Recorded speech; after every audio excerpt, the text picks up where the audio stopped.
Estamos en una serie titulada Los Misterios de Dios. Ojalá que la mayor parte de ustedes, sobre todo los que están aquí presentes y también por los medios de comunicación masivos, sigan estas conferencias para que puedan ustedes relacionarlas unas con otras y darse cuenta que el cristianismo es para discípulos. ¿Qué quiero decir? Porque tú puedes ser cristiano sin ser discípulo. La palabra discípulo, matetes, en el griego, significa seguidor. Entonces Jesús no solamente nos invita a que creamos en Él, sino nos invita a que lo sigamos.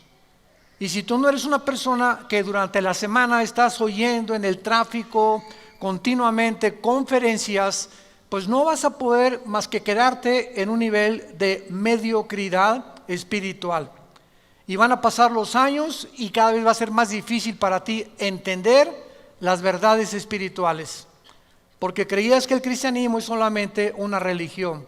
Venir el domingo y escuchar una conferencia y entre semana no tienes ningún contacto con este libro que es la Biblia, que es el alimento de nuestra alma.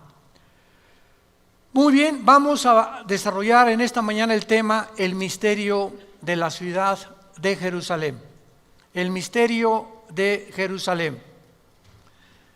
En el libro del Éxodo capítulo 2, si me quieren ustedes acompañar, los que no traigan Biblia, siéntense con un cristiano. Venir sin Biblia a la iglesia ya es el colmo de los colmos. En el capítulo 2 del Génesis, versículo 10 en adelante, se nos da una ubicación aproximada del huerto del Edén. Y lo que nos va a sorprender en este estudio, en esta mañana, va a ser en dónde se encontraba el huerto del Edén.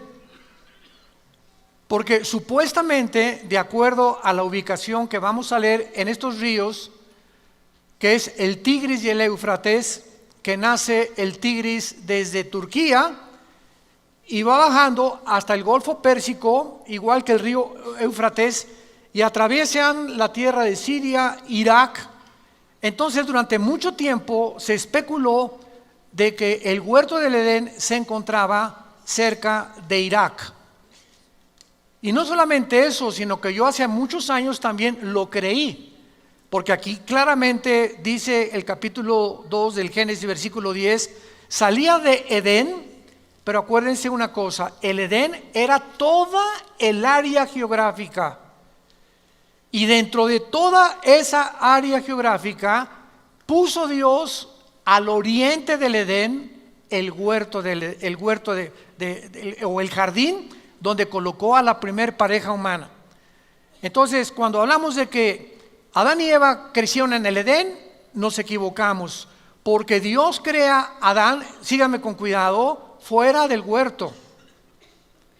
Y ya que Dios creó a Adán, lo coloca dentro del huerto, o el paraíso o el jardín.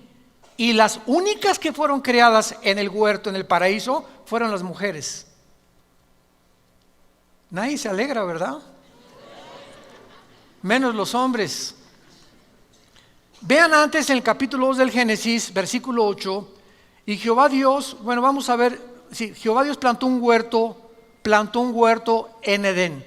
O sea, Edén era la zona geográfica. Fíjense cómo comenzamos a estudiar la Biblia detenidamente y nos sorprendemos de cosas que no habíamos notado antes. Por eso esta serie se llama Los Misterios de Dios. Jehová plantó un huerto en Edén al oriente y puso allí al hombre. O sea, Adán fue colocado en el huerto del Edén. No fue creado en el huerto, fue creado en el Edén, o sea, en la zona geográfica. Y ahí puso al hombre que había formado, y ahí hizo Dios nacer los árboles que ya sabemos, del árbol de la vida, los árboles frutales, etcétera, etcétera. Versículo 10. Y de ahí del Edén, o sea, no del huerto, del Edén salía un río para regar el huerto, y de allí se repartía en 4 brazos. El nombre de uno era Pisón. Este rodeaba la tierra de Ávila, donde hay oro. Y el oro de aquella tierra es bueno. Allí también hay también bedelio y ónice. El nombre del segundo río era Gilgón. Este es el que rodea toda la tierra de Cus, o sea, el África. Y el nombre del tercer río Hidekel, que este es el río Tigris. Este es el que va al oriente de Asiria, y el cuarto río es el Éufrates. Entonces, cuando vemos un mapa actualmente de toda la zona del Medio Oriente, nos damos cuenta que el río Tigris y el Éufrates cruzan por Siria e Irak y desembocan casi en el Golfo Pérsico, e Israel está un poco atrás. Pero recordemos algo, cuando vino el diluvio universal, cambió completamente la geografía del Medio Oriente. Muchos creen que el río que no tiene nombre aquí era el río Nilo, que está en Egipto al sur de Israel. Entonces, cuando vemos todas estas cosas, podemos nosotros ya armar nuestro rompecabezas, porque la suma de la Biblia es la verdad. Tenemos que tomar aquí y tenemos que tomar allá para poder realmente descubrir los misterios que están aquí escondidos. Vayamos rápidamente para comprobar esto al libro de Deuteronomio capítulo 32. Deuteronomio 32. Y veamos nosotros en el versículo 8 que la Biblia nos muestra cuando el Altísimo hizo heredar a las naciones. En otras palabras, aquí en este pasaje Dios nos muestra que la conformación geopolítica y geográfica del mundo, Él la dividió. Se cree, ¿verdad? Y está comprobado que los 5 continentes que hay ahorita era un solo bloque de tierra. Y Europa se desprendió de América, África se desprendió también, Australia también. Entonces nos damos cuenta que antes todo estaba pegado, pero vino un cataclismo como el diluvio, que comenzó a separar los continentes, y esto está demostrado paleontológica y arqueológicamente y antropológicamente también. Y dice aquí la Biblia que Dios hizo heredar las naciones, o sea, Dios le dio a los españoles, ustedes van a ser españoles, italianos, etcétera, etcétera, y vino la división completa del mundo cuando hizo dividir a los hijos de los hombres y estableció los límites de los pueblos según el número de los hijos de Israel. Dios reparte el globo terráqueo y Él organiza la geografía del globo terráqueo poniendo en medio a la nación de Israel. Al puntito insignificante que ocupa Israel, que no es más grande que el mismo estado de Nueva Jersey en Estados Unidos. Si tú ves un mapa geográfico, Israel casi ni siquiera se puede distinguir, junto a Egipto, junto a Siria, junto a Jordania, Irán, etcétera, etcétera. Ahora, veamos esto en Ezequiel capítulo 5, esta verdad, que Israel es el centro del mundo entero. Y vamos a ir desarrollando esto poco a poco, y les repito, nos va a sorprender. Dice Ezequiel 5, versículo 5. Así ha dicho Jehová el Señor, esta es Yehú Shalom. Yehú, ciudad, Shalom, la paz. La palabra Jerusalén, Yehú Shalom, significa la ciudad de la paz. La puse en medio de las naciones y de la tierra alrededor de ella. Esta palabra en medio es la palabra Tawej, que significa ombligo. La puse como el ombligo de las naciones. Y esto es muy interesante porque nos damos cuenta que antes de que nosotros saliéramos a este medio ambiente en el cual vivimos, que es el mundo, estuvimos unidos en el vientre de nuestra madre, porque aquí no hay nadie que no haya tenido una mamá, todos venimos de una mujer, Y ahí el cordón umbilical era el medio a través del cual la madre, a través de la placenta, nutría o nos nutría, ¿verdad?, al feto con todas las cosas que necesitamos recibir. Y al salir del vientre de nuestra madre, del mundo donde nos encontramos, ahí estuvimos 9 meses nadando. No respirábamos el aire que estamos respirando ahorita, sino que a través del cordón umbilical nos proporcionaba el oxígeno a nuestra mamá.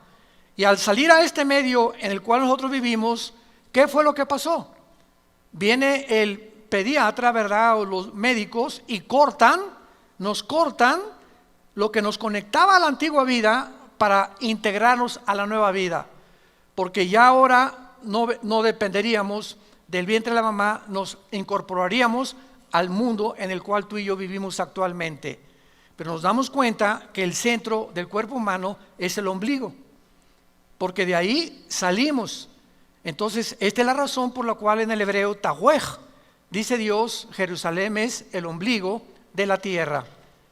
Pero vamos poco a poco a ver ahora en Génesis capítulo 10, que antes de que Dios hiciera la división geográfica del mundo, después del diluvio, en Génesis capítulo 10, el mundo se reparte de acuerdo a 3 seres humanos. Todo el mundo se reparte de acuerdo a 3 seres humanos.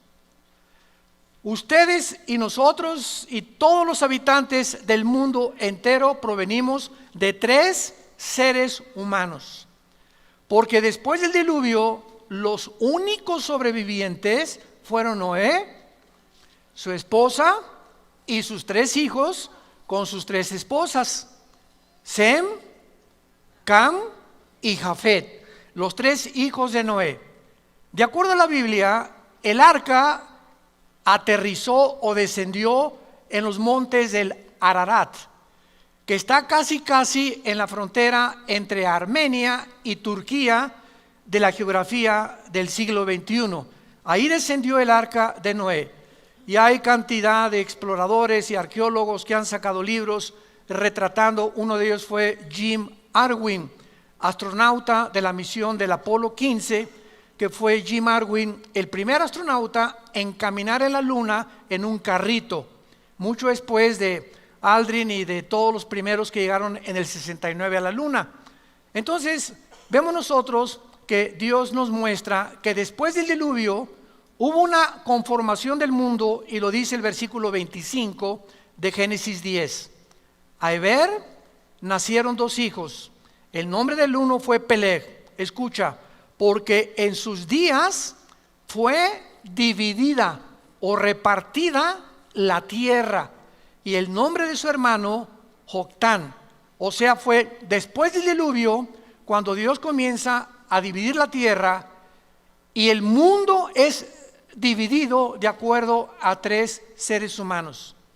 De Jafet, los que quieran apuntar, o los jafetitas, son los que poblaron toda Europa, los que se conocen como anglosajones. Toda Europa fue fundada por Jafet. Cam es el padre de todos los africanos. De ahí vienen los cananitas, que se convirtieron después en enemigos de Israel. Y Sem viene y fundó todo lo que es el Medio Oriente y el Asia Menor. Ahora pongan atención, es interesante que cuando nosotros vemos a los indígenas de todo el continente americano en el cual nosotros nos encontramos, desde Alaska hasta la Patagonia, tenemos los indígenas de Estados Unidos que fueron los Sioux, Cherokee, los Apaches, etcétera, etcétera. Bajamos a México, aztecas, tlaxcaltecas, mixtecos, etcétera, etcétera, chichimecas. Llegamos a los aucas en Guatemala y todo lo que es el Amazonas, pero todos absolutamente tienen los mismos rasgos. ¿Nunca se han preguntado cómo llegaron los indígenas a poblar el continente americano en el cual nos encontramos nosotros? Bueno, Pues del Asia, porque son semitas. Entonces, el continente americano fue fundado por semitas, ni por Jafet ni por Cam. Los semitas o los asiáticos entraron y cruzaron a este continente por el estrecho de Bering, al norte del continente americano. Ahí pasaron del Asia y comenzaron a fundar desde Estados Unidos, Canadá, hasta abajo, todos ellos poblando, y por eso todo el continente americano está poblado de raíces indígenas. En otras palabras, por ejemplo, por eso se llama los Estados Unidos de Norteamérica, porque allá se dicen americanos, y americanos somos todos, ¿verdad? Porque el continente es todo desde Alaska hasta la Patagonia. Entonces, los Estados Unidos son estados que se unieron, Estados Unidos, pero ellos no lo fundaron. Estados Unidos fue fundado por ingleses. Son los primeros que llegaron a Rhode Island, al estado. Mi esposa y yo acabamos de regresar de Rhode Island. La semana pasada tuvimos una conferencia con pastores y fue de mucha bendición. Y es un estado precioso, porque ahí llegaron los primeros pilgrims o peregrinos. ¿Ya han visto ustedes las películas esas donde llegaron con este libro? Entonces pisaron tierra americana huyendo del catolicismo que el Vaticano hizo para acabar con todos los que no fueran unidos y no creyeran que solo Roma salva. Huyeron, y fue la reina Victoria que comenzó a permitir que huyeran de Inglaterra hacia América, y colonizaron en 1625 aproximadamente los Estados Unidos de Norteamérica. Entonces llegan los europeos aquí a América, y entonces comienzan a predicar la palabra de Dios, a fundar iglesias. Quisieron colonizar, ¿verdad? Pues todo lo que es Texas y todo, y esas guerras de los apaches, ¿se acuerdan ustedes de los Sioux? Que no querían cambiar su cultura ni mucho menos. En fin, fue un derramamiento de sangre tremendo. Después llegaron los italianos a Nueva York, después llegaron los alemanes, y así Estados Unidos es una nación formada de todos los, ahora sí que todos los personas del mundo entero y de todas las nacionalidades. No es realmente un norteamericano que diga aquí. En México sí, en México lindo y querido, hay muchos de ustedes que tienen su ascendencia, ¿verdad?, de la cruza, cuando llegan los españoles con Fray Bartolomé de las Casas y se mezclan con las indias que poblaban México. Eran puros indígenas en México, y nacen los mestizos. Entonces llega Hernán Cortés y todos los colonizadores y unen la religión católica con la brujería de los indígenas. Se llama sincretismo, si lo quieres apuntar. Sincretismo. ¿Qué es el sincretismo? La mezcla de una religión con la brujería. Entonces vemos nosotros que dentro de las mismas religiones hay mucha brujería. Yo no sé cuántos han notado que en la mayor parte de iglesias hay gárgolas, y no sé cuántos de ustedes han visto así las gárgolas. A lo mejor no saben ni lo que son las gárgolas. Son demonios. Impresionante que casi en todas, el 90% de las iglesias hay gárgolas, así como estatuitas. Vaya por ejemplo a Mérida, Yucatán, y casi todas las avenidas de Mérida son puras gárgolas. O sea, hay una influencia tremenda demoníaca en México, Centroamérica y Sudamérica, porque cuando llegaron a colonizarnos no llegaron con este libro, llegaron con la religión. No trajeron el evangelio, trajeron la religión que se mezcló con la brujería. Muy bien, abandonando este desarrollo que estamos haciendo de la colonización y de dónde provenimos nosotros, nuestro punto principal es el siguiente. Realmente el huerto del Edén se encontraba en lo que es ahora la ciudad de Jerusalén. ¿Es posible que Jerusalén, siendo el centro en el cual Dios puso a las naciones del mundo, y siendo el huerto del Edén donde Dios coloca al ser humano y donde se encuentra el monte de Sión. ¿Saben por qué se llama Jerusalén el monte de Sión? Gracias a David. Porque Jerusalén está en un monte, también le llaman el monte del templo. ¿Y saben ustedes dónde se encontraba? Virgen de qué, ¿qué llamamos ahorita? ¿De la Macarena? ¿Dónde se encontraba el huerto del Edén? Exactamente, vamos ahorita a verlo, donde se encuentra ahorita la mezquita de Omar, el domo de la roca. Cuando llegas a Jerusalén hay un domo impresionante dorado, y ese domo es una mezquita musulmana. Y debajo de ese domo y de esa mezquita musulmana se encuentra lo que era el templo de Salomón, que reconstruyó el rey Herodes, y que desde el año 70 después de Cristo hasta nuestros días, los judíos no han podido hacer sacrificios. Y el judaísmo es una religión de sacrificios. No han podido hacer sacrificios porque no hay sacerdotes, no hay corderos y no tienen templo.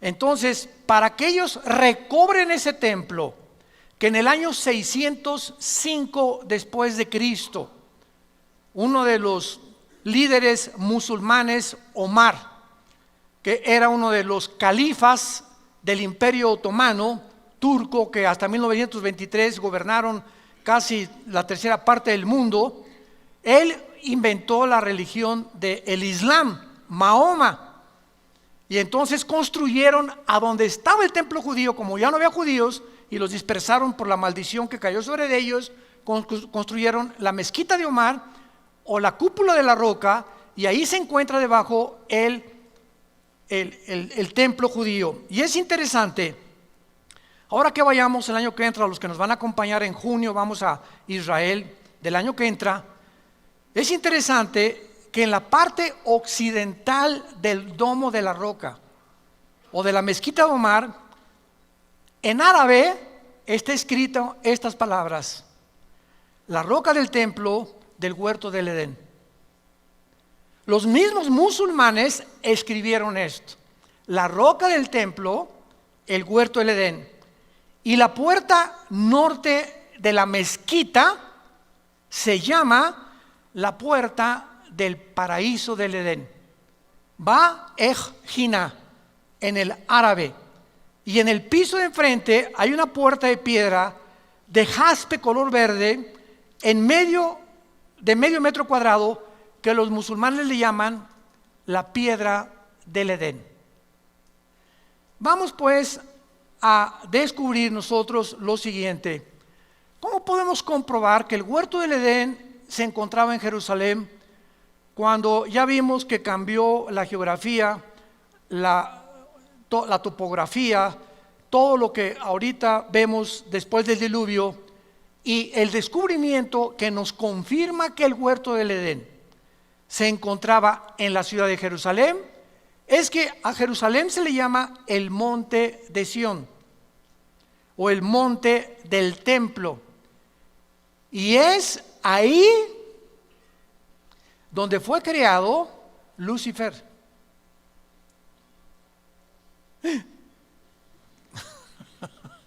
Vayamos a Ezequiel capítulo 28. Ezequiel 28. Vean cómo podemos acercarnos poco a poco a toda esta investigación. En Ezequiel 28, la Biblia nos da la localización de que antes de que Dios creara a Adán y a Eva, este planeta Tierra, había estado ocupado antes que nosotros. Se le llama el mundo pre-adámico, pero no por seres humanos, porque fuimos nosotros una creación especial de Dios después de los ángeles. Los ángeles se le llama la familia de Dios en el cielo, y la familia de Dios en la tierra es la iglesia, somos nosotros. Entonces, nos damos cuenta que cuando estudiamos la Biblia Satanás o Lucifer, que era su nombre, el que lleva la estrella o el que porta la luz, su nombre no es Satanás. La palabra Satanás viene del hebreo Satán, que significa enemigo o adversario. Entonces es un título nada más. Licenciado Carlos Vélez. Licenciado es el título, su nombre es Carlos, su apellido es Vélez. Entonces cuando hablamos de Satanás no es un nombre, es un título, el enemigo de Dios. El diablo no es un nombre. El diablo significa el que acusa, el que calumnia. Son títulos que nos hablan del carácter de Lucifer. El nombre de él es Lucifer, la estrella de la mañana, y vamos a ver por qué.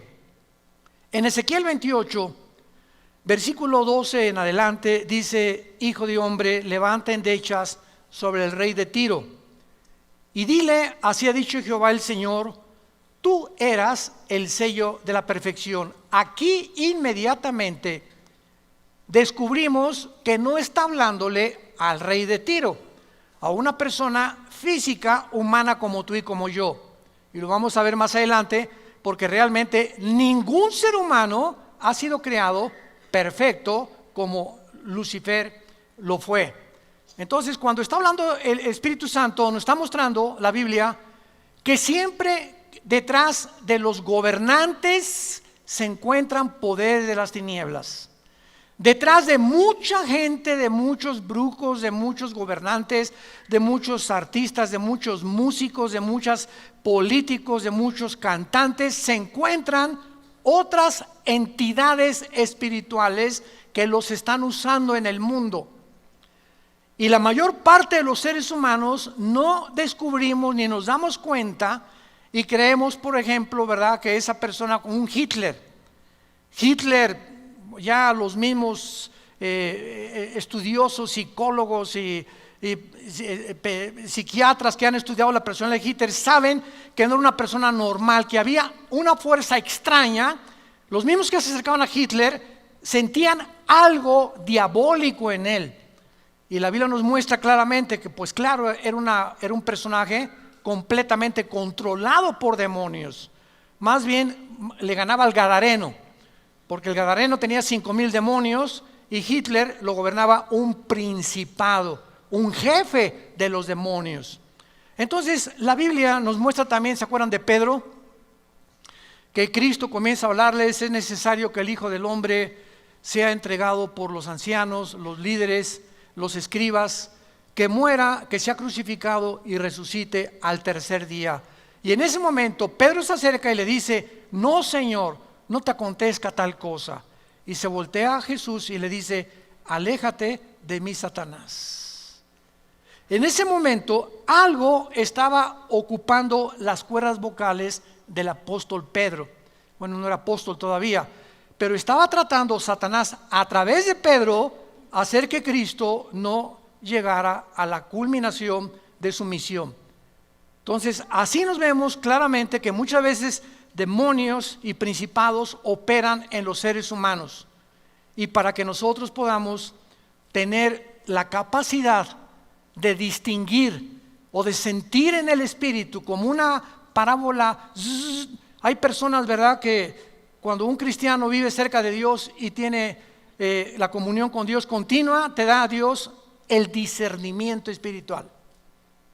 La palabra discernir significa distinguir entre lo bueno y lo malo, entre lo que es de Dios y lo que no es de Dios.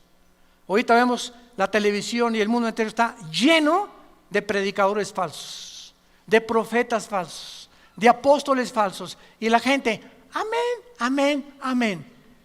La mayor parte de la gente no distinguen, ¿verdad?, ni siquiera como esa persona. Y dices: pero ¿cómo le puedes creer a esa persona, no? ¿Cómo es posible que puedas aceptar lo que él está predicando, que está violando la palabra de Dios? Porque no tienen discernimiento espiritual, y el domingo ni la Biblia traen a la iglesia. Y dice 2 Tesalonicenses 5, van a ser engañados. Y dejemos que aparezca el anticristo para que entonces el engaño se multiplique mucho más. Entonces aquí el Espíritu Santo le está hablando a Lucifer, y vamos a ver por qué. Versículo 13, en Edén. O sea, el rey de Tiro nunca estuvo en el Edén.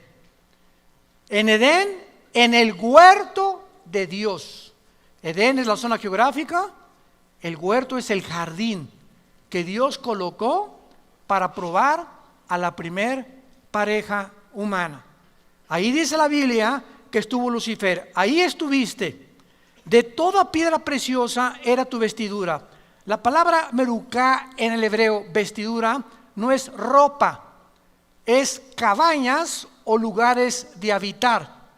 En otras palabras, el huerto del Edén de Adán y Eva eran frutas, árboles deliciosos, agua cristalina, era un bosque impresionante, ¿verdad? De belleza, guacamayas, me imagino, y todo así bonito, flores por todos lados, era un jardín hermosísimo con manzanas, con almendras, etcétera, etcétera.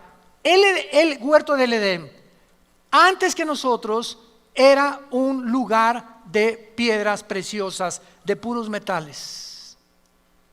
De puros metales. Y cuando dice la Biblia que donde Satanás habitaba era cornerina, topacio, jaspe, crisólito, berilo, ónice, de zafiro, carbunclo, esmeralda, oro, etcétera, etcétera, son las mismas piedras preciosas que usaba el sumo sacerdote de Israel cuando Dios diseña el tabernáculo, y tenía aquí en el pecho, se llamaba el efod. El sumo sacerdote entraba al lugar santísimo en el Antiguo Testamento y entraba con 12 piedras preciosas, 4, 4 y 4. Eran 3 hileras de piedras y son estas que menciona aquí. Esto es interesante. ¿Por qué Dios relaciona las piedras preciosas del Edén con las piedras preciosas del sumo sacerdote?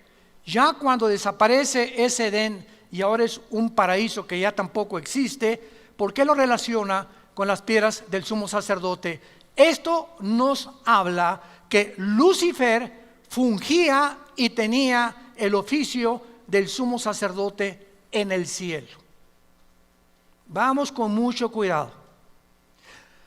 Pregunta, ¿pero cómo si no había pecado podía haber un sacerdote? Porque la palabra erios en el griego, sacerdote, significa el que intercede por otra persona. Es lo que significa la palabra sacerdote. Y ahora ya no tenemos nosotros a ningún sacerdote. Ahora nosotros somos sacerdotes cuando recibimos a Cristo, porque ahora yo puedo orar por mis hijos, puedes orar por otra persona ante Dios sin el intermediario de ninguna otra persona. Ya en la cruz a nuestros días, ya no tengo que venir con una persona y decirle, por favor, le voy a decir mis pecados, me confieso y me perdona, pues récese 20 Aves Marías o 5 Padres Nuestros y usted es perdonado. Y eso ya no existe. Ahora nuestro sumo sacerdote es Jesucristo. Y Él es el que está intercediendo por nosotros. Ya no hay necesidad de intermediarios humanos, porque no hay más que un mediador entre Dios y los hombres, Jesucristo hombre. 1 Timoteo capítulo 2. Muy bien. Entonces, esta era la habitación de Lucifer. Y a lo que vamos es que ahí en el lugar del Edén se encontraba lo que se llama el monte de Sión. Dice el versículo 14, tú querubín grande. 2, Lucifer no era un ángel.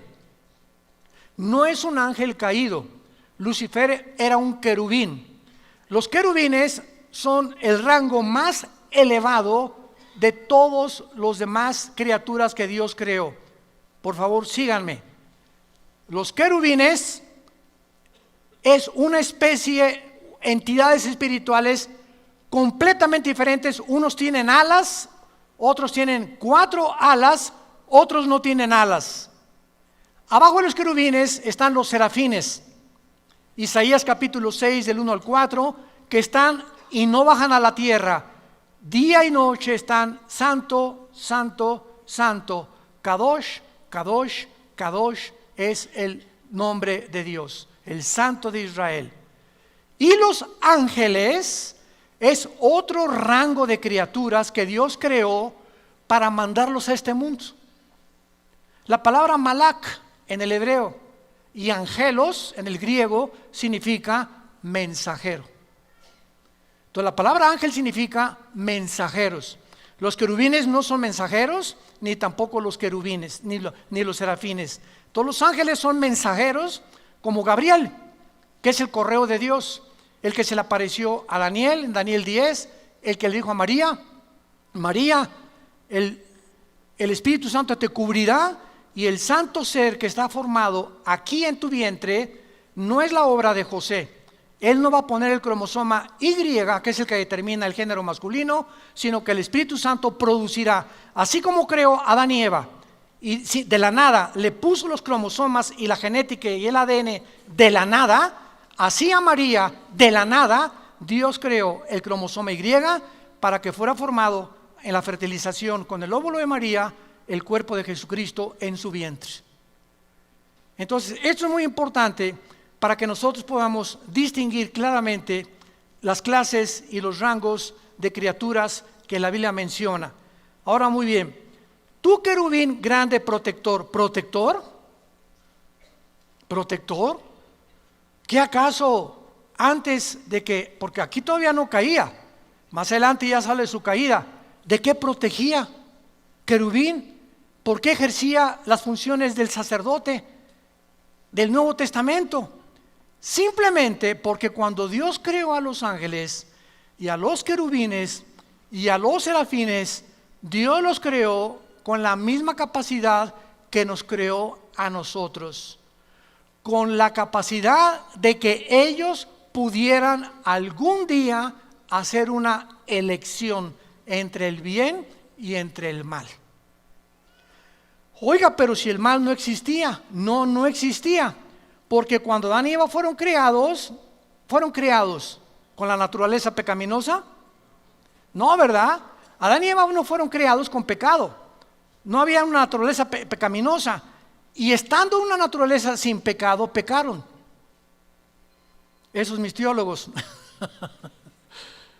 ¿no se han empachado? Bueno, seguimos. Cristo, cuando fue también formado en el vientre de María, nació sin una naturaleza pecaminosa. Así fueron creados los ángeles también, porque Dios no es el creador del pecado.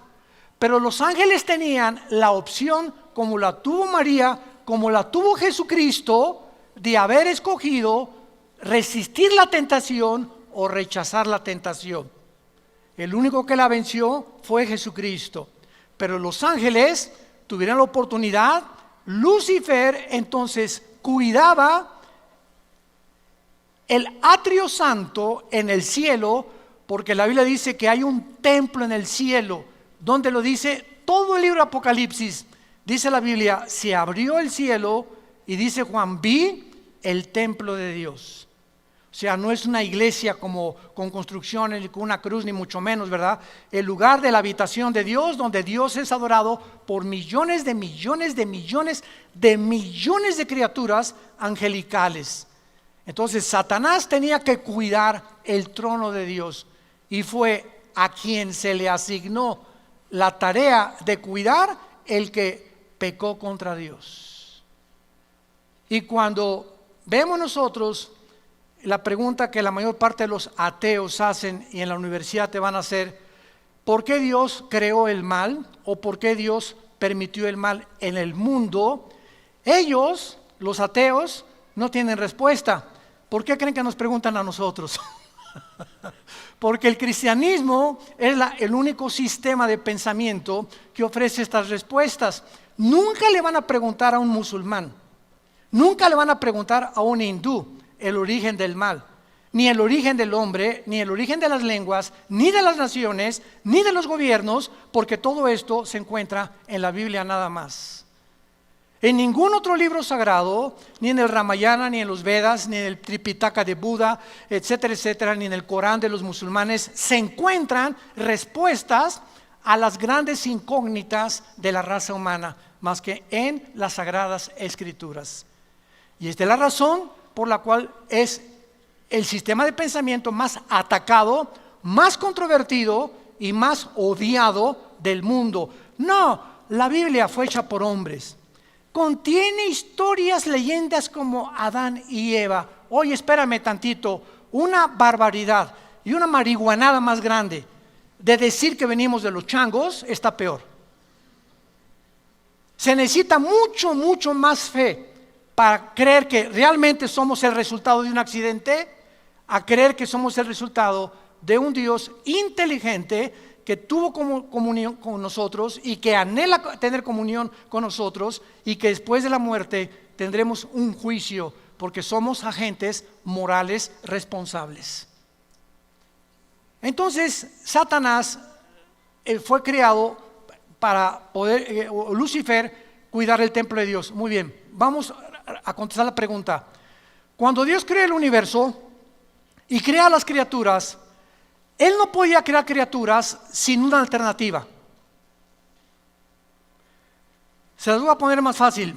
Si tú en una nación te dicen que votes porque esa nación se considera democrática y nada más hay un candidato, ¿eso es democracia?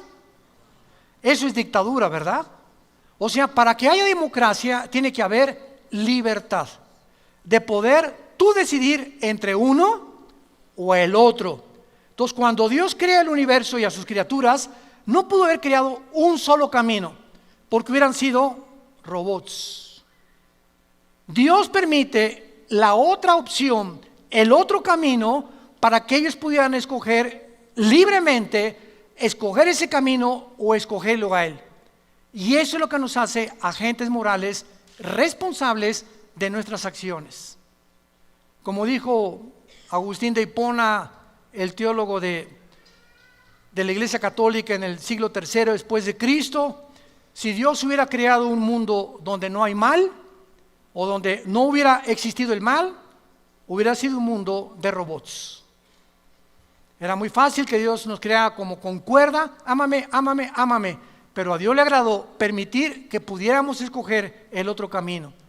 Y esta es la razón por la cual había la capacidad en los ángeles, creados perfectos, como en Adán, creado perfecto, como en Cristo, nacido perfecto de María, la capacidad de que pudieran enfrentar tentaciones para probar realmente si servían a Dios.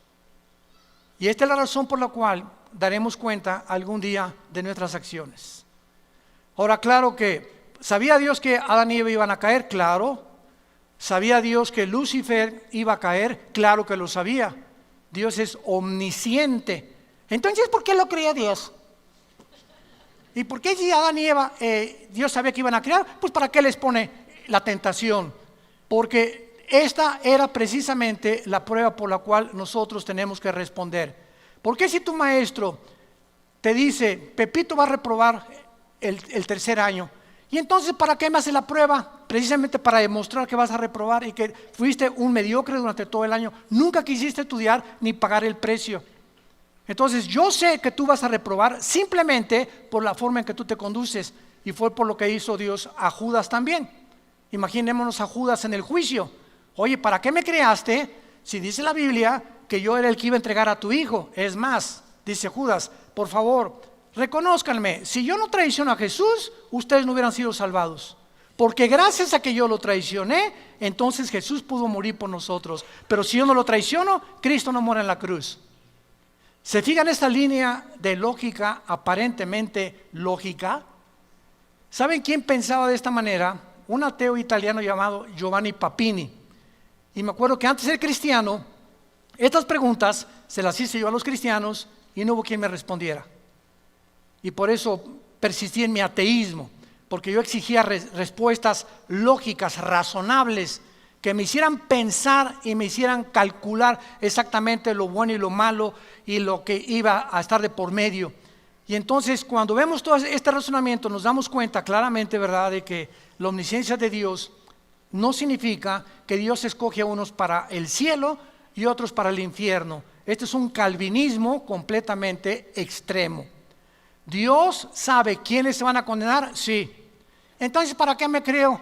Porque cuando Judas le diga a Dios esto que acabamos de mencionar, Dios le va a decir a Judas: Judas, yo sabía que tú ibas a entregar a mi hijo, por eso escribí antes de que tú nacieras que eras el hijo de perdición. Entonces, ¿para qué me creaste? Porque si no te hubiera criado y hubiera impedido que hicieras lo que hiciste y traicionar a mi hijo, hubiera violado la característica más grande que le di a los seres humanos: la libertad de escoger. El día que Dios coarte la libertad y que diga: ¿por qué no me impidió Dios que me casara con cabeza de albóndiga? ¿Por qué me permitió Dios que me casara con esta foca? ¿Por qué estas cosas? Es que precisamente tú lo acabas de decir.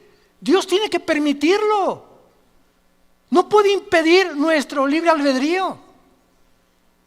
¿Y para qué dejó Dios que fumara marihuana? Es que si Él lo impide, te roba nuestro libre albedrío. Y esto es lo que vamos a dar cuentas, precisamente de esto. ¿Por qué Dios me permitió que fuera alcohólico? Es que el alcoholismo no es una enfermedad, es una decisión. ¿Por qué permitió Dios que naciera homosexual? No hay tal gen homosexual. Dr. Francis Collins, presidente del genoma humano, lo acaba de declarar. No hay un gen que pueda justificar a una persona para que sea homosexual. Es una decisión que tú tomas libremente y que nadie te lo impide si ese es el camino que quieres tomar, y Dios te deja que la tomes. Entonces, esta es la razón por la cual hay un juicio. Si no hubiera un juicio por nuestras acciones, seríamos puppets, títeres, robots de Dios. Y lo que nos concierne en Ezequiel 28:14 es, después de que se le menciona como querubín grande, protector, escuchen lo que dice: te puse en el santo monte de Dios. Allí estuviste en medio de las piedras de fuego, perfecto eras en todos tus caminos. Versículo 16, y a causa de la multitud de tus contrataciones, esta palabra contrataciones, reculá, en el hebreo significa tráfico. Tráfico, a causa de algo que Él traficó en el cielo, fuiste lleno de iniquidad. Versículo 18, con la multitud de tus maldades y con la iniquidad de tus contrataciones, profanaste, apunta la palabra hebrea, chalal, C-H-A-L-A-L, como suena, chalal, que significa prostituir o traficar sexualmente. Te prostituiste. Un tipo de tráfico entre los ángeles.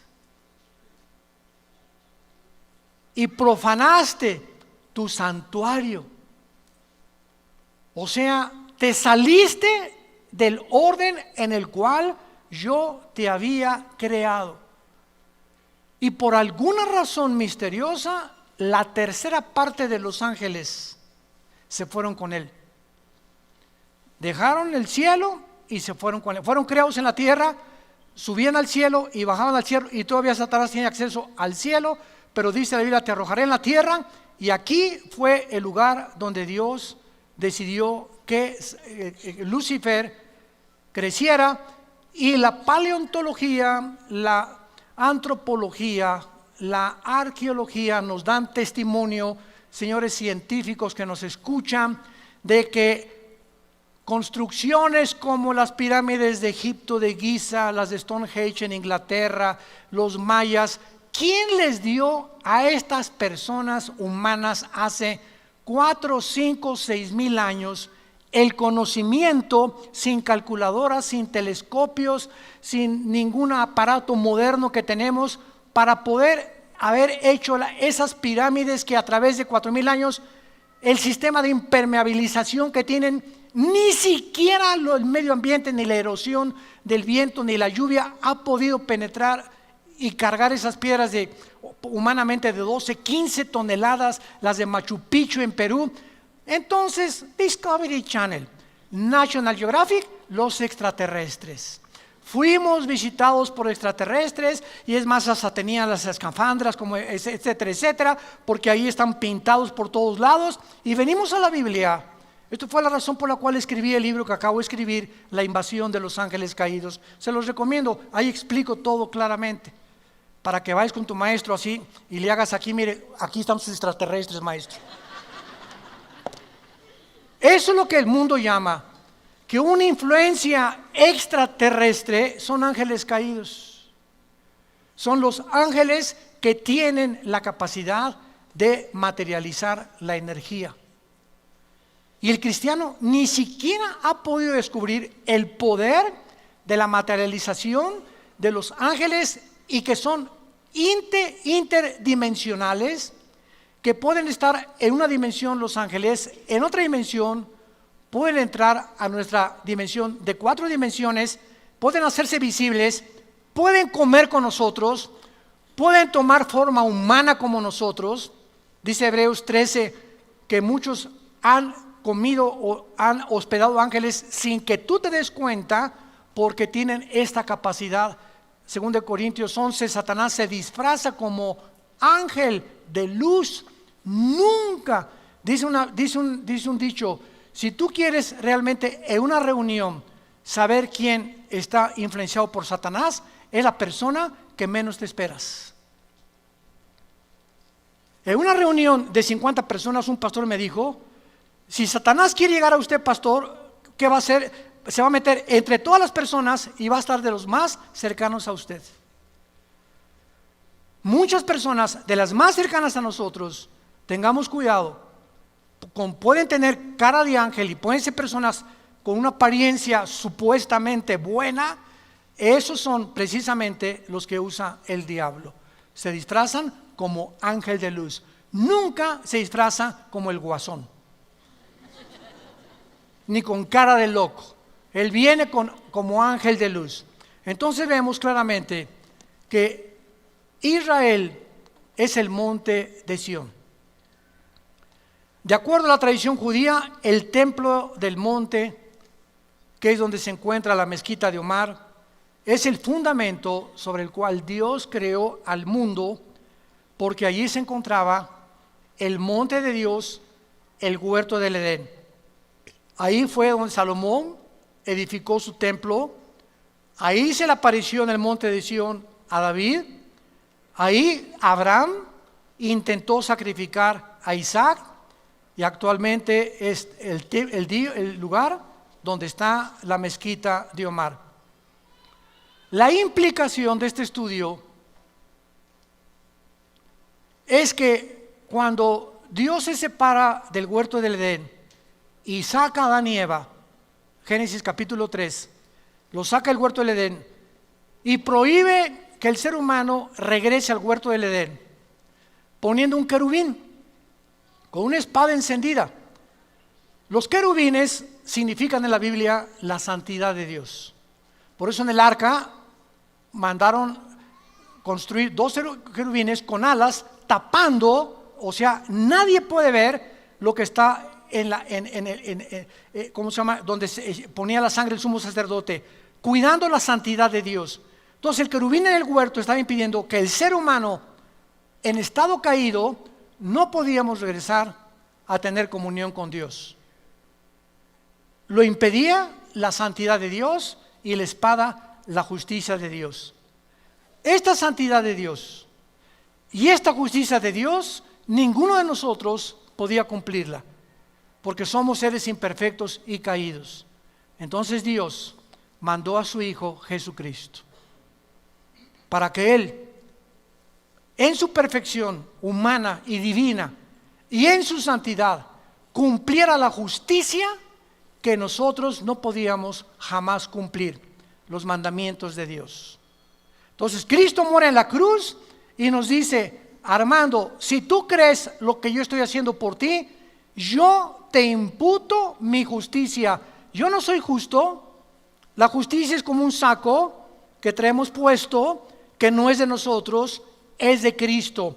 Pero es esta justicia de Cristo la que tapa nuestros pecados, porque a los ojos de Dios estamos sentados ya con Él. Efesios capítulo 3, estamos ya sentados con Cristo y ya Dios nos ve sin pecado. Esto se llama la posición del cristiano. En la experiencia seguimos pecando, pero gracias a la sangre que es tan fresca como hace 2000 años, la seguimos aplicando todos los días a nuestra vida. Entonces, esta es la razón por la cual los querubines, representando la justicia y la santidad de Dios, fueron puestos para bloquear la entrada del ser humano. Ahora, muy bien, el ser humano es sacado del huerto, pero Dios, rápidamente, Éxodo capítulo 25, para terminar, Éxodo 25, Dios anhela que esa comunión que Él tuvo en el huerto con Adán y con Eva se pudiera continuar manteniendo.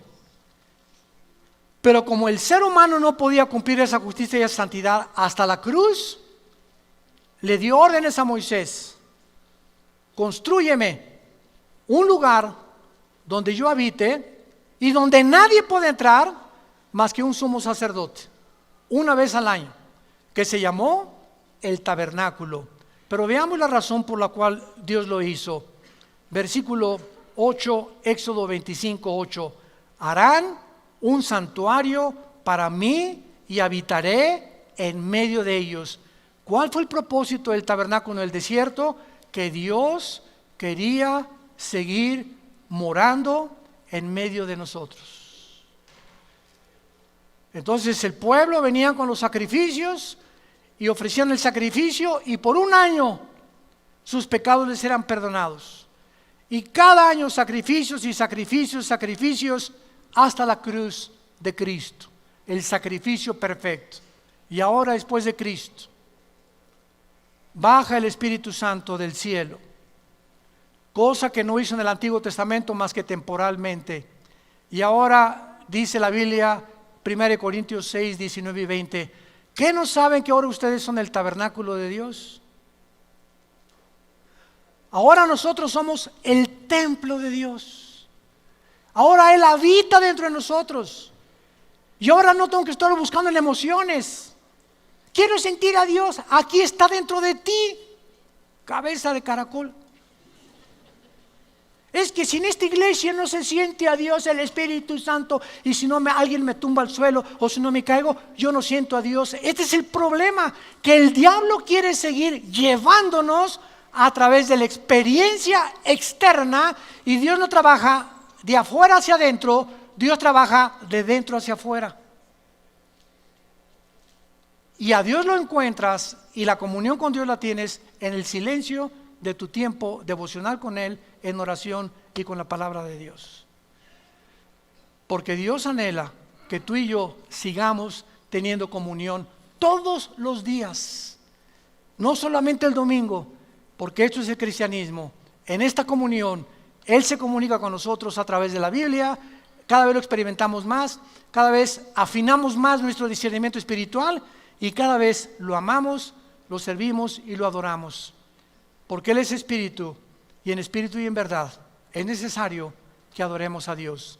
Te damos gracias, Señor, por tu palabra, bendita palabra en esta mañana.